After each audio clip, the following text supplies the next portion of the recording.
Nancy and I were forced to confront this issue when one night about 1978 she came home from work and her face was white.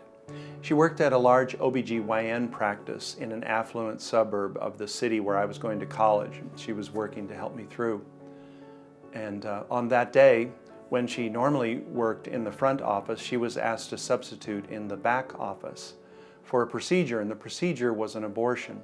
And so she stood there and witnessed at very close proximity the dismemberment and removal by suction of a child from its mother's womb. And that left her shaken, and it forced us to really think for the first time in our lives, where we stood on this issue that had previously just been something we'd seen in the newspapers.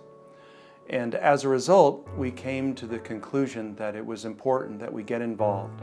In the decades since, we've been involved encouraging with our money, with our time, with our enthusiasm in our church and among its people, for the support of women in crisis pregnancies and the people who set out to encourage them to give their children life. One of the ways that I did that was by joining the board of one of the largest crisis pregnancy centers in America. While serving, we were targeted by Planned Parenthood with a lawsuit that ended up basically just getting us a lot of free publicity.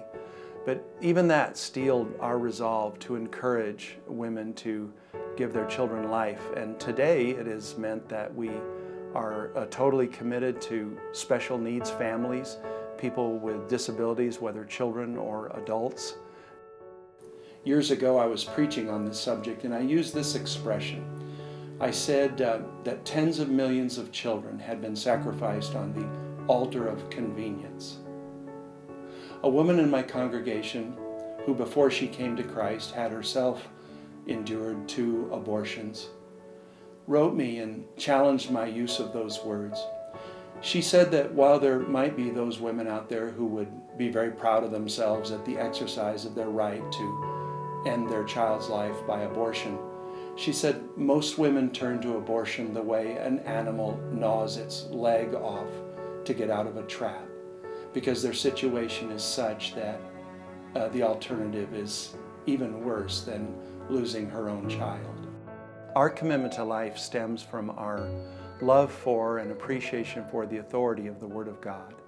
The Word of God says that all human life is life in God's image, and so it is preeminently valuable and important and eminently worthwhile. So our commitment again is to life and to encouraging those women to give their children life and to helping them do so.